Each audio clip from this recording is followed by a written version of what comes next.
Are you thinking about becoming a dive instructor? You've already done your rescue, maybe your dive master, and now you're wondering, is this the right move for me? I'm going to answer the most common and the most honest questions about the IDC, the IE, and what life as a working instructor actually looks like. No sugarcoating, just the reality from someone who's been training instructors for years. What are the steps to becoming an instructor? You'll need to be a dive master before you can join an IDC, and it doesn't matter which agency you did your advanced, your rescue, or your dive master course with. You'll need at least 100 dives, and you need to be certified for a diver for at least 6 months. From there, the instructor development course itself runs around 3 weeks, followed by the instructor examination. But here's the thing, passing the IE just proves you meet the minimum standard. It doesn't prepare you for your first job. That's why the training centre and course director you choose really matter. So how much does it cost? IDC fees vary a lot worldwide. On average, you're looking at anywhere from $3,000 to $5,000 US. That's including the IDC course, the materials, the exam fees, but not including accommodation, food, or travel. It's an investment, and like any career training, you need to think about return on investment. Will your IDC prepare you to get hired quickly? If it does, the cost pays itself back faster. How much do instructors actually earn?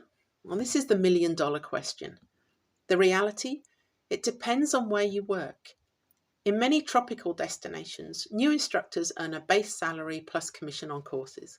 So income can range from $800 to $2,000 US a month. It's not mega money, but you're trading a desk for the ocean, and for many people that lifestyle balance is worth it.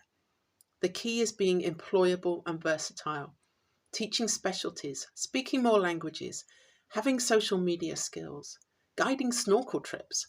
That's how you increase your income. So what's the job really like?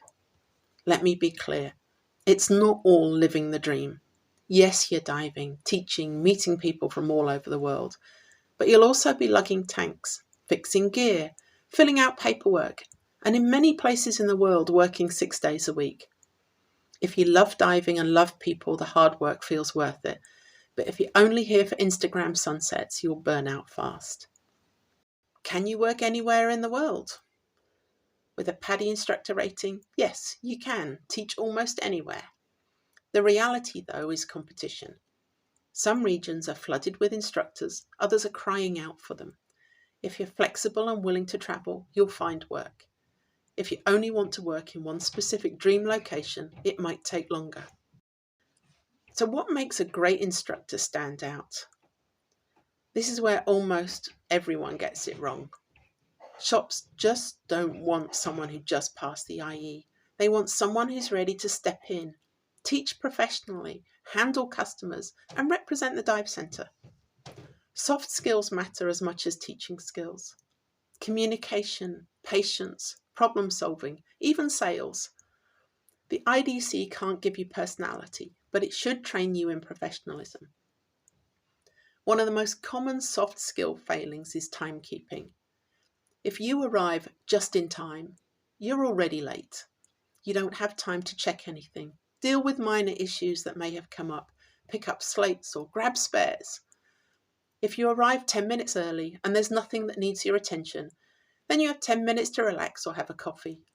You look organised, professional and dedicated. Things like that make the difference between someone who gets hired and someone who gets overlooked. But what do most people wish they'd known before starting? You'll need to keep learning. Things like specialties, equipment servicing, polishing up your language skills, maybe even tech diving. And really, the IDC is just the start. Your career is built afterwards in the real world. But having said that, most people say it's the most rewarding decision they ever made. Seeing a student take their first breath underwater and knowing that you gave them that, it's hard to beat. So that's the honest truth about becoming a dive instructor. If you've still got questions, drop them in the comments. If there's enough questions, maybe I'll do a part 2.